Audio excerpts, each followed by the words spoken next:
Que seria da paz dos caminhos ao raiar das auroras suaves, se não fosse a tarefa dos ninhos, se não fosse o concerto das aves, ao rigor da canícula ardente,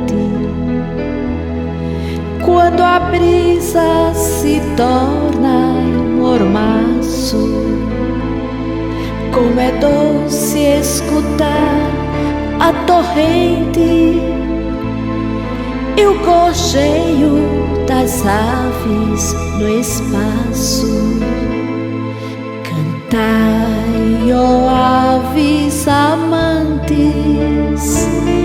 cantai no prado e na serra.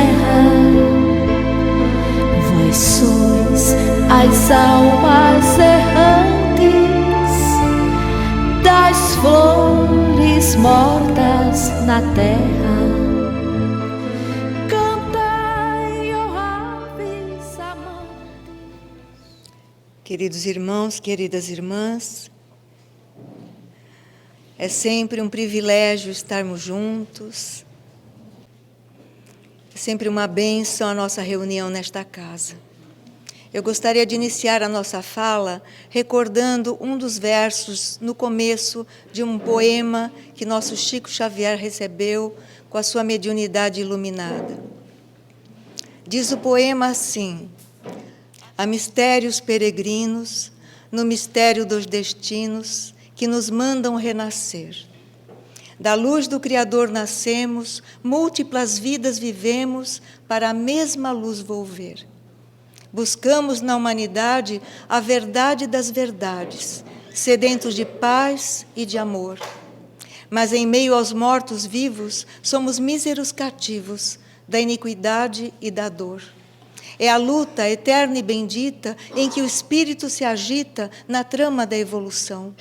Oficina onde a alma presa forja a luz, forja a grandeza da sublime perfeição.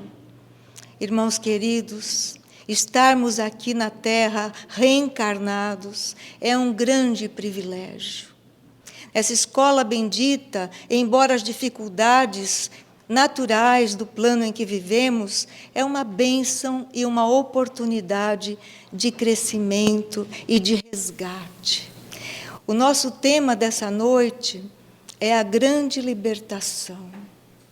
O que significa para nós a grande libertação?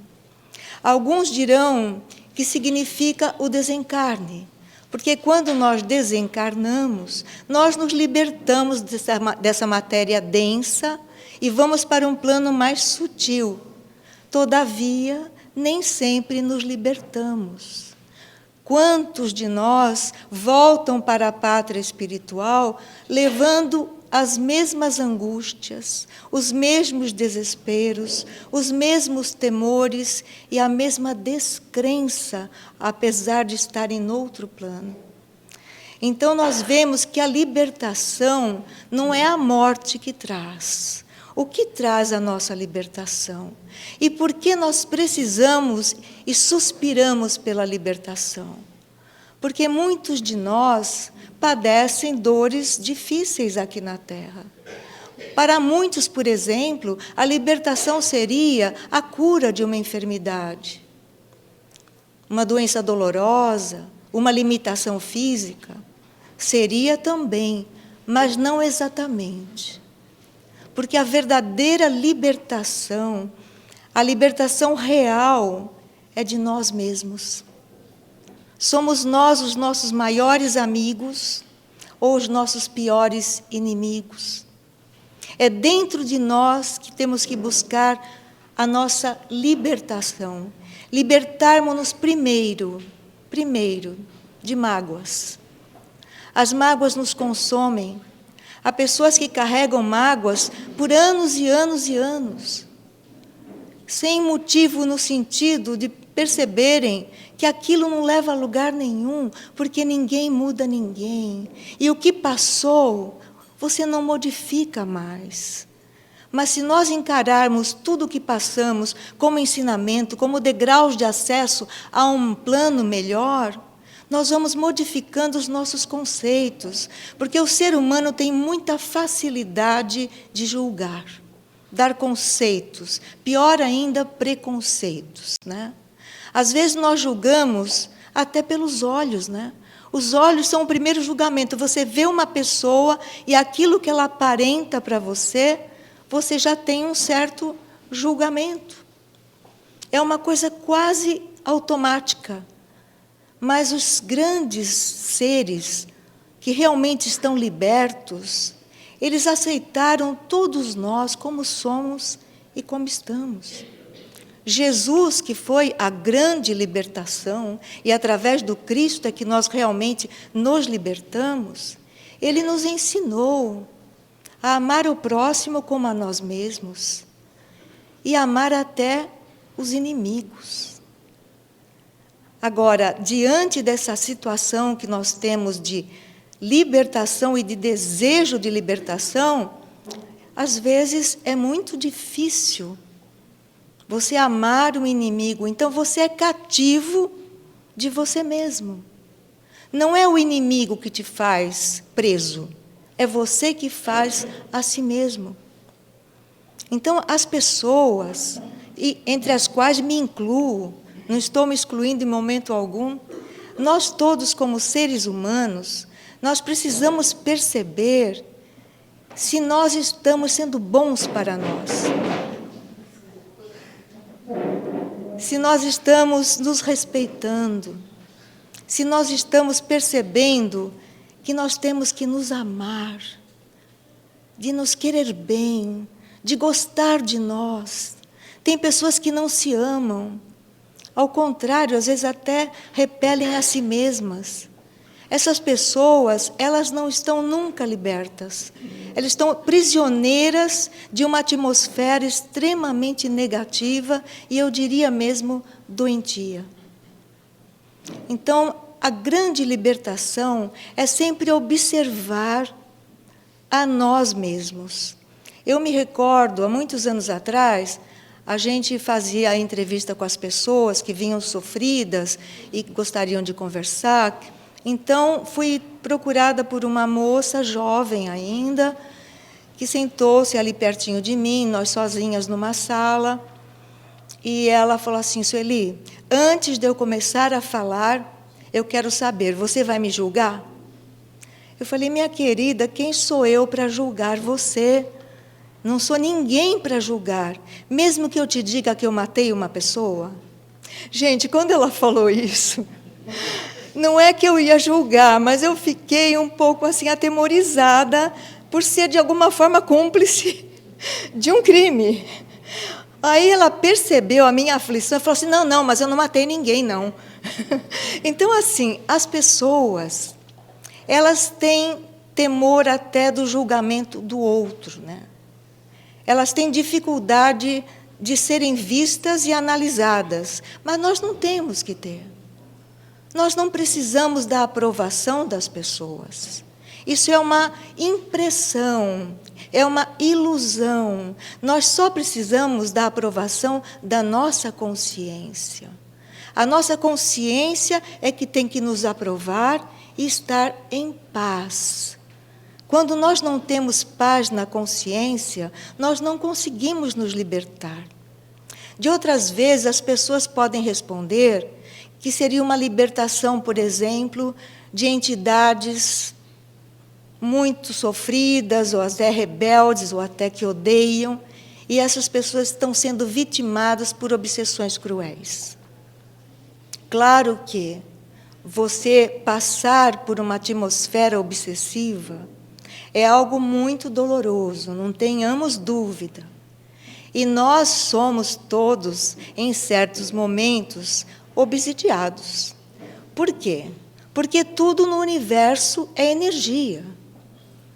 Nós estamos aqui e tudo que estamos vendo é energia. O nosso corpo, se forem aceleradas as partículas, volta a ser energia.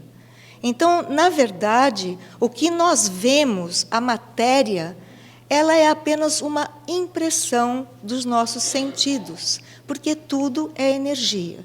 Se tudo é energia, nós estamos sempre ligados a certas frequências. Frequências mentais, frequências espirituais, frequências emocionais. Então, de acordo com o nosso tipo de pensamento, nós vamos nos conectar a certas frequências. E nós necessitamos muito estar sempre orando e vigiando. Este conselho do mestre, ele é importantíssimo. Orar e vigiar. Orar porque a prece nos coloca numa vibração mais elevada. E vigiar para que nós não sejamos vitimados por nós mesmos, pelos nossos medos, por exemplo. Nós vivenciamos, com a pandemia principalmente, um aumento muito grande de pânico, de medos profundos, porque todos nós sabemos que vamos morrer. Mas durante a pandemia, era como se a morte estivesse batendo na porta da gente, das pessoas que amamos, enfim. Então, as pessoas desenvolveram uma atmosfera muito doentia em relação a um medo. O medo, ele é uma emoção primitiva. A emoção mais primitiva do ser é o medo. Porque se nós não tivéssemos medo, nós nos machucaríamos num nível que não poderia ser consertado. Por exemplo, os bichos têm medo. Por quê? Porque eles fogem do perigo. O medo faz com que nós também fujamos do perigo. Nós não vamos atravessar uma rua sem olhar. Nós vamos olhar para os dois lados e aí atravessamos se for seguro. Em tudo, o medo nos ajuda. Mas, como tudo na vida, quando uma emoção extrapola o seu limite, ela começa a ser o quê? Ela começa a ser um obsessor nosso. Nós ficamos vitimados pelo medo. E nós precisamos trabalhar esse medo. O medo é importante? Claro que é, até um certo ponto. Porque quando ele ultrapassa uma fronteira, nós começamos a ficar enfermos. Não temos mais uma vida normal. Temos medo de tudo. Então, é necessário que a gente sempre observe que as emoções todas que sentimos, elas são extremamente importantes e poderosas. Mas temos sempre que utilizar o mecanismo da autoobservação. Nós precisamos perceber que nós não somos só um corpo. Nós somos uma alma. E essa alma imortal, ela está nessa escola de aprendizado há milênios. Nós todos somos muito velhos. Velhos no sentido espiritual. Tem alguns velhos que nem eu, que já também fisicamente, né? Mas assim, velhos no sentido daqui, de termos vindo muitas vezes.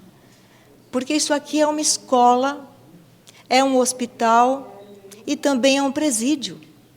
Escola porque todos estamos aprendendo. Hospital porque também estamos nos curando.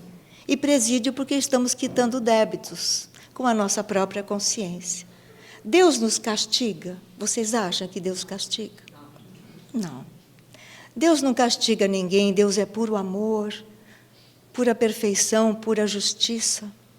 Se uma mãe humana jamais castigaria um filho com uma dor muito terrível e profunda por causa de um erro, ela jamais faria isso e ela é uma mãe humana. Imaginemos então, aliás, a gente nem consegue imaginar a perfeição do Altíssimo. A gente só consegue notar que Ele é puro amor, pura justiça. E onde está Deus? O Cristo respondeu essa pergunta, né? Deus está dentro de nós. Só existe Deus. Quando eu começo a perceber que a minha natureza é divina, eu começo a sentir uma energia, uma força e uma coragem fora do comum. E isso não me coloca melhor ou pior do que ninguém, ao contrário, nós somos todos seres humanos, mas nós modificamos a nossa visão de mundo. Jesus esteve entre nós há mais de 2000 anos. Olha o que Jesus operou. Andou sobre as águas, ordenou as tempestades que se acalmassem, curou leprosos, devolveu a vista a cegos de nascença, fez paralíticos voltarem a andar. Como pode? E ele sempre disse: não sou eu que faz as obras, é o Deus em mim que as opera.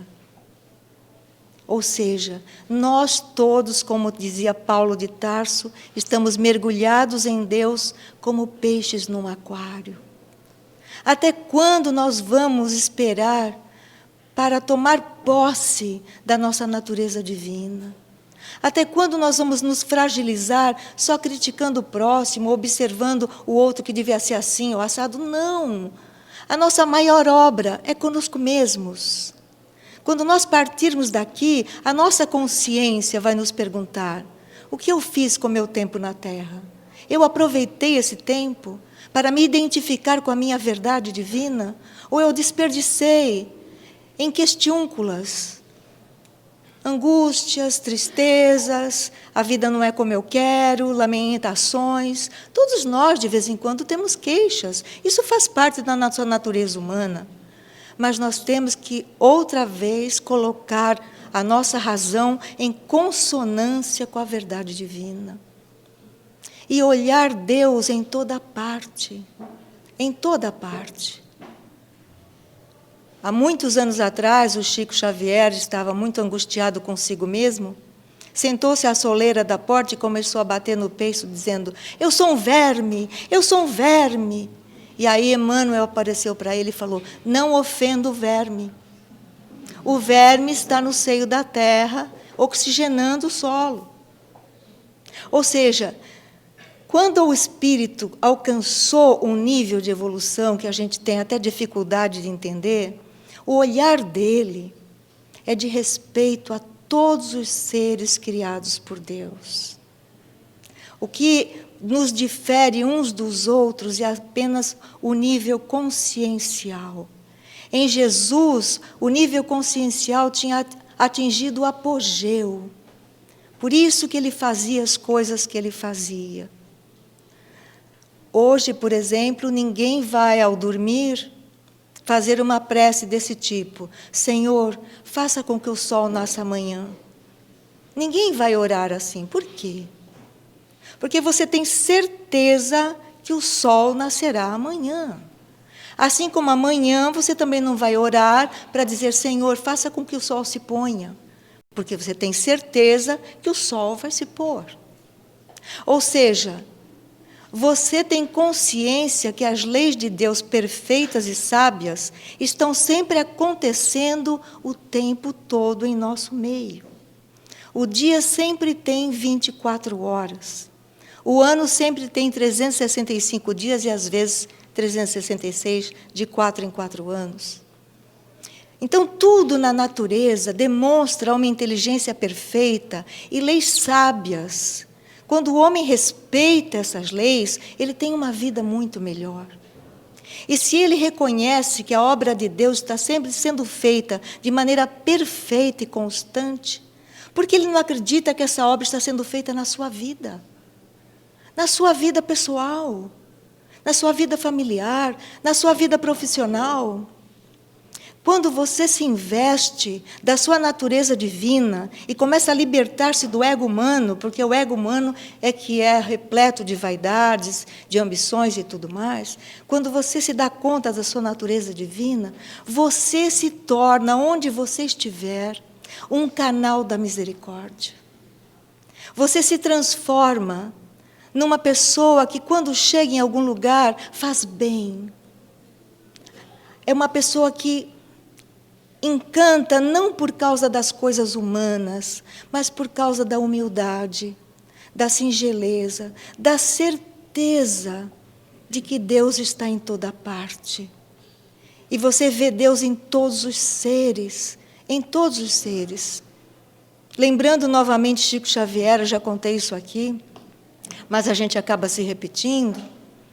Chico psicografava muito de madrugada, porque ele era funcionário público durante o dia. Então, a psicografia toda dele, principalmente os romances épicos, né, que são romances extraordinários. Chico fez até o 3º ano primário. Quem leu esses romances vai ver ali lugares, datas, situações, tudo que contém de fantástico.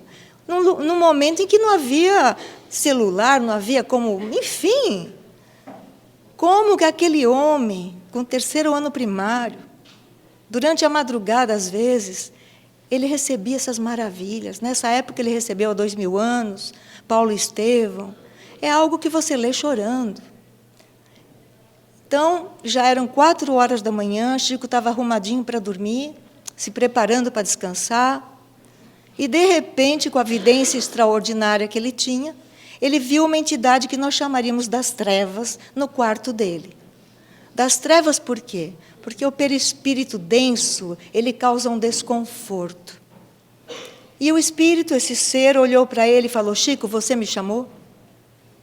Na mesma hora, ele ouviu a voz do Emmanuel dentro da cabeça dele, dizendo: não diga que não. E aí o Chico falou para a entidade: chamei, sim, senhor. E a entidade falou: para quê? Para que o senhor e as forças que o senhor representa me abençoem. Quando o Chico falou isso, a entidade meneou a cabeça e falou: é, Chico, com você está muito difícil. E foi embora. Olha que ensinamento, que lição. As forças que o Senhor representa me abençoem. Nós não devemos desmerecer nenhuma das forças que ainda se apresentam em nosso plano. Nós temos que respeitar todos os seres no nível consciencial em que estão. E não devemos temer, oremos. Oremos respeitando sempre. E quando a gente respeita verdadeiramente, nenhuma dessas energias nos afeta. Porque nós criamos como que uma redoma, numa energia mais elevada, em que nós não somos mais fustigados ainda por essas limitações espirituais, que ainda tem em nosso plano. Então, a grande libertação, qual seria a grande libertação? É realmente a libertação do nosso ego. Porque nós temos o ego e temos o eu. O nosso eu é divino. Nosso ego é humano. Ninguém pode se livrar do ego. Ah, o ego, vai embora. Não existe isso. Nós oscilamos o tempo todo entre o ego e o eu. Mas você começa a reconhecer quando você está acessada pelo ego. Você percebe, você nota. As pessoas, a opinião das pessoas, quando às vezes não é muito a teu favor, você já se irrita, você se aborrece. Por quê? Deixa a pessoa pensar o que ela quiser, é um direito dela. Lógico, ela não foi elegante com você, não foi cristã, mas isso pertence a ela. Não absorva. Não absorva. Quando a opinião for uma opinião que te machuca, não absorva. Pensa, eu e o Pai somos um. O Pai se manifesta através de mim, do meu corpo, da minha mente, da minha vida. Pensa sempre isso. Quanto mais você pensar isso, inclusive, você vai ter muito mais saúde.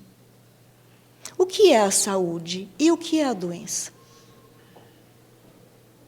Às vezes as pessoas se sentem extremamente prisioneiras de doenças, de situações. Isso acontece no nosso plano, nós não estamos desmerecendo nada disso. Mas nós temos um poder que nós não usamos.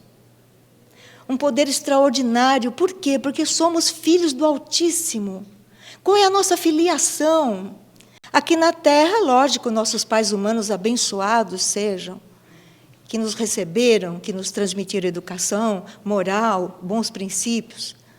mas nós temos uma filiação divina. Será que nós esquecemos a nossa origem divina? Estamos aqui à mercê das coisas deste mundo apenas, quando Jesus já veio lá atrás para dizer que o reino dele não era deste mundo, como o nosso também não é. Enquanto nós nos identificarmos com esse reino, nós vamos estar, sim, prisioneiros de nós mesmos. Não vamos atingir a grande libertação. Quando você percebe quem você é, você começa a perceber que você é um instrumento divino, que você é um ser único. Deus não se repete na sua criação. Então, a nossa função também é única. O que temos que fazer nesse plano só a nós pertence. Nós temos que desabrochar. E nós temos que tomar posse da nossa verdade divina. A nossa personalidade humana é Sueli, Ana Maria, Lúcia, Regina, enfim. Mas nós não somos só a personalidade humana.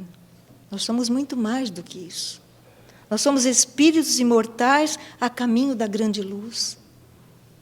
Então, quando eu me dou conta de quem realmente eu sou, eu vou ficar muito mais feliz. Eu vou ter muito mais serenidade. Haja o que houver, nós jamais nos afastamos de Deus. Deus se revela o tempo todo, em toda parte. Eu não sei se vocês têm bichinho em casa, cachorrinho, gatinho. Mas se vocês têm, ou passarinho, vocês percebem Deus através daquele ser que ama por amor mesmo, não tem nenhum ego ali. Não tem nenhum interesse. O bichinho ama a gente do jeito que a gente é. Então, esse amor, essa maravilha, isso é algo que também nos motiva muito a crescer e a nos libertarmos. Porque quanto mais nós ficamos presos de nós mesmos, das nossas opiniões, dos nossos conceitos, nós ficamos prisioneiros do ego. Vamos nos libertar disso tudo. Vamos abrir os braços, que nem o Chico disse para aquela entidade: as forças que o Senhor representa me abençoem. Vamos pedir a bênção para todos, que nos abençoem, que formemos uma só família, que tenhamos a consciência de que a grande libertação vai nos trazer a verdadeira paz e a verdadeira felicidade. Não é fácil, irmãos queridos, é fácil falar. Pôr em prática é sempre mais difícil, mas nós não temos outro caminho. Nós não temos outro caminho para percorrer a não ser a busca de nós mesmos. Quando você para de dar conceito, gordo, magro, feio, bonito, alto, baixo, velho, novo, quando você para de dar conceito, você vê o ser. Você não fica prisioneiro de opiniões fortuitas. Você vê o ser que está ali. É diferente. Tem pais maravilhosos e mães maravilhosas que esperam que os filhos sejam assim, assado, cozido, frito, que alcancem isso, aquilo, aquilo. Às vezes não acontece isso. Então a mãe e o pai não deixam de amar, mas muitas vezes deixam de aplaudir. E todos nós precisamos do aplauso daqueles que nos amam, né? Quando os nossos pais gostam do que fazemos, de como somos, isso é um presente divino, né? Eu já contei para vocês que eu fui uma grande decepção para o meu pai, que queria um menino e veio uma menina. Ele era o único homem depois de 4 mulheres. Então, quando a minha mãe ficou grávida, ele pensou: poxa vida, agora sim eu vou ter um menino. E aí vim eu. Então, assim, foi um pouco... a gente entende, né, depois que a gente amadurece, mas nós nos transformamos não só num pai e filha, nós nos transformamos num laço espiritual eterno. Nós sempre tivemos muita, muita, muita ligação, como com a minha mãe também. Então, por que eu estou dizendo isso? Porque, às vezes, a criança, o jovem, quando percebe que não é exatamente aquilo que os pais desejam, ele desenvolve uma baixa autoestima. Nós precisamos, sim, incentivar os nossos filhos, incentivar o que eles têm de positivo, de bom, de qualidade, falar. Nós precisamos falar que nós amamos, que nós admiramos, que nós respeitamos. Uma senhora, já casada há alguns anos, falou para o marido assim: puxa, amor, você nunca diz que me ama, você nunca fala eu te amo. E eu preciso falar, eu pago todas as tuas contas. Ou seja, o homem que é prático, né? Ele acha que pagando as contas já está mostrando que ama. Mas será que isso basta? Não basta, gente. Claro que a gente agradece, né? Mas é uma parceria. Porque o trabalho da mulher, ele é muito visto de uma forma pequenina. Vocês concordam comigo? Os homens que me perdoem, tem bastante homens aqui, mas esses homens que estão aqui são especiais. Então, a gente sabe que eles vêm de outra forma. Todos que estão aqui são muito especiais. Mas tem homens que acham que a mulher nunca vai ser que nem o homem. E, hoje em dia, está mais do que provado que isso é uma coisa meio absurda até. Porque o sexo de cada um não é, vamos dizer assim, o que fala da pessoa, do caráter da pessoa. A pessoa é muito mais do que ser mulher ou ser um homem. Agora, a mulher, como diz Leon Denis, é médium da vida. A mulher, ela é filha do infinito e irmã do mistério. Nas palavras de Leon Denis. Olha como ele via a mulher. E a mulher, infelizmente, às vezes, ela não se vê assim. Ela se deprecia. Quando a mulher quer igualar-se ao homem, ela acaba se perdendo. O homem e a mulher têm que ter os mesmos direitos. Isso é inquestionável. Mas a mulher tem a natureza diferente do homem. É diferente. Por exemplo, na natureza, né? O macho, o bicho macho, ele é, vamos dizer assim, já dentro dele existe um impulso para distribuir o maior número de sêmen possível a várias fêmeas. A fêmea não. A fêmea, quando ela sabe que ela está prenha, ela já fica quietinha. Se é uma ave, fica ali chocando os ovos. Se é um mamífero, já fica diferente. Então, assim, a mulher, ela tem uma natureza diferente da do homem. E a mãe é o símbolo disso, né? Mas as pessoas, às vezes, elas não se dão o devido respeito. Elas se desrespeitam. E aí correm o risco de ficarem prisioneiras de situações muito dolorosas. Então, qual seria realmente a grande libertação? A grande libertação é, como nós dissemos há pouco, a nossa identificação com Deus. Quando Cristo falou, eu e o Pai somos um, não dois, um, Ele nos deu o caminho para a grande libertação. O que nós estamos esperando? Por que nós estamos ainda sofrendo as angústias quando nós poderíamos estar numa outra condição? Deus se revela através de mim, Deus se revela através de cada um que aqui está, Deus se revela através de um bichinho doméstico, Deus se revela através do verme, Deus se revela em tudo. Quando o ser desabrocha para a verdade, ele vê Deus em toda parte. Aí perguntarão, mas quando você vê um criminoso, uma pessoa que mata alguém ou rouba, você vê Deus? Sim, eu vejo Deus na essência, não na existência. Deus está na nossa essência. A nossa existência vai transmitir a verdade divina ou não, de acordo com o nosso livre-arbítrio. Por isso que a gente precisa olhar as pessoas procurando ver a sua essência e não apenas a existência. Porque quando você vê a essência, você para de julgar, você acolhe, você ama. É mais fácil. Não é fácil fazer isso sempre. Às vezes a gente é afetada por certas situações que nos machucam. Mas se a gente fizer uma análise profunda, der uma paradinha, a gente supera. Não há o que a gente não possa superar. Isso tudo é maravilhoso. Agora, a nossa vaidade, eu falo por mim, a vaidade ela pesa um pouco. Eu me lembro, há muitos anos atrás, eu estava começando a psicografia lá no Fraternidade Espírita, e a vontade do Zé Luiz, que era o dirigente, era me levar até o Chico para ele dar uma opinião sobre a minha psicografia e tudo mais, mas era quase impossível a gente chegar no Chico.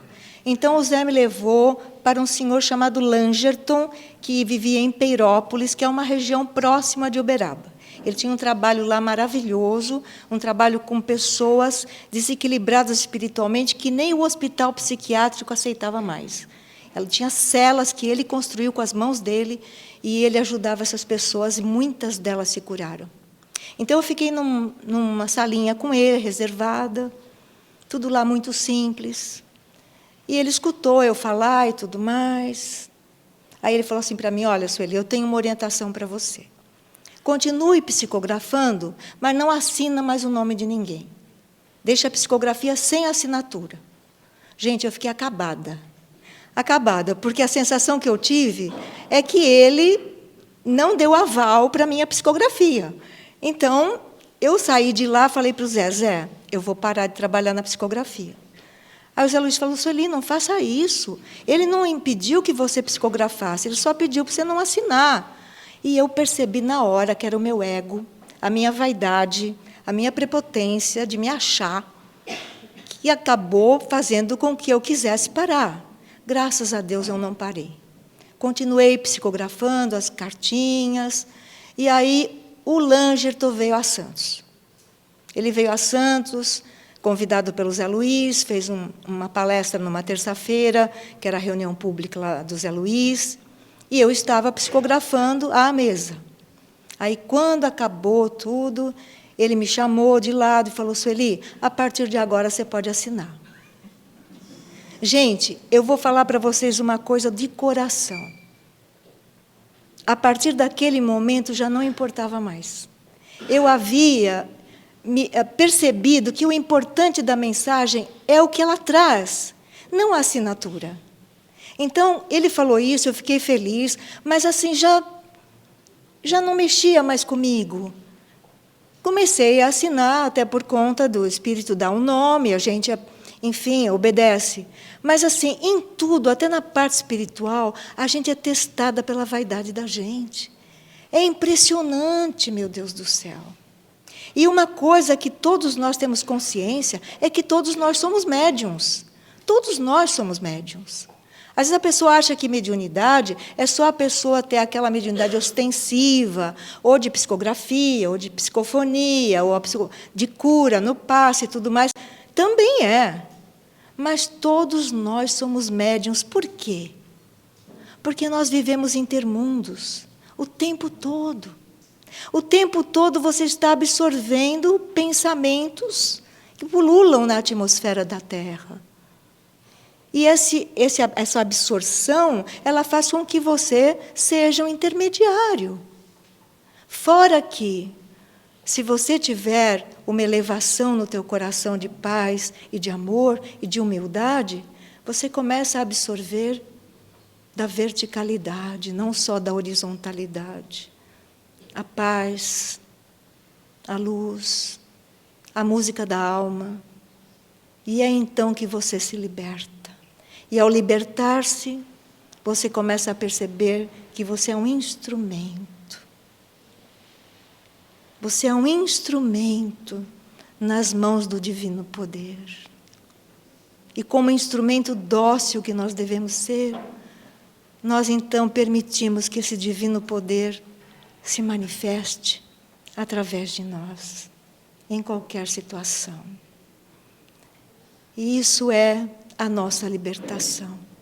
Porque isso traz uma felicidade que o mundo não dá e não pode tirar. Olha, que mágico! Pareceu assim? Gente, olha, nós estamos poderosos hoje, hein? Então, meus amores, estamos chegando ao final. Eu gostaria que todos nós sentíssemos a nossa união aqui nessa casa na noite de hoje. Nós percebêssemos os nossos laços. Muitos de nós têm laços de amizade profundos e que vêm de anos. Mas não importa se nós estamos nos vendo hoje pela primeira vez. Isso não importa. Importa que nós estabelecemos essa comunhão. Porque o acaso não existe no universo divino. E nós estarmos aqui hoje obedeceu de alguma forma à vontade superior. Que nós possamos sair daqui nos sentindo libertos. Libertos de tudo que está nos impedindo de ser felizes. Não é aquela felicidade de um dia, é a felicidade da alma. Então, gostaria de pedir licença para encerrar humildemente a nossa fala, dizendo um poema de Maria Dolores, o título é Convite à Caridade. Coração, sigamos juntos, não te agrilhoes a problemas, esquece mágoas, não temas, vara sombra em derredor. Sai de ti mesmo e busquemos a luminosa oficina onde a bondade divina levanta o mundo melhor.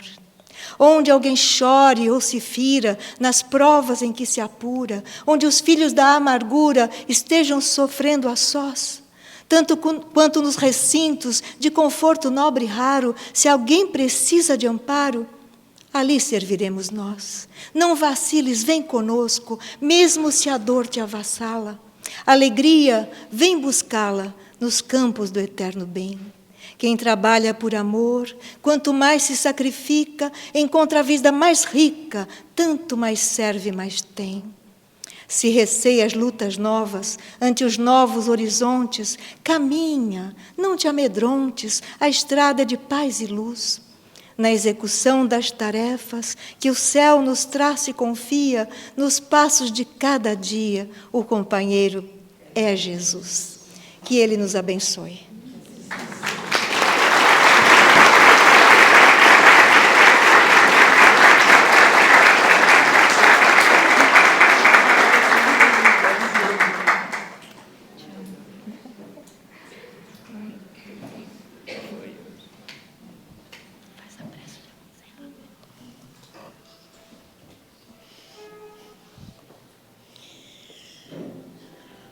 Agradecidos que estamos, nos ajoelhamos espiritualmente e agradecemos a Jesus esta oportunidade, que esta lição de hoje floresça em nosso coração e que nós possamos despertar o verdadeiro eu em nós, que a nossa luz brilhe e ilumine tudo ao nosso redor. Que esta casa mantenha-se sempre sob a égide de Jesus, recebendo tantas bênçãos, sendo tão agraciada pelo plano espiritual. Nós te agradecemos, Senhor, por nossa casa, nos seus 2 endereços, Grupo Espírita João Cabete. Agradecemos e te pedimos que aqui reine sempre o amor fraterno, a paz, a união, e que a tua verdade, os teus ensinamentos, aqui reverberem sempre, e com a tua luz, nós temos a certeza de que dormiremos esta noite embalados em teus braços e que levaremos com certeza a tua luz a todos que cruzarem os nossos caminhos, aos nossos familiares e amigos. Que Jesus nos abençoe a todos. Graças a Deus.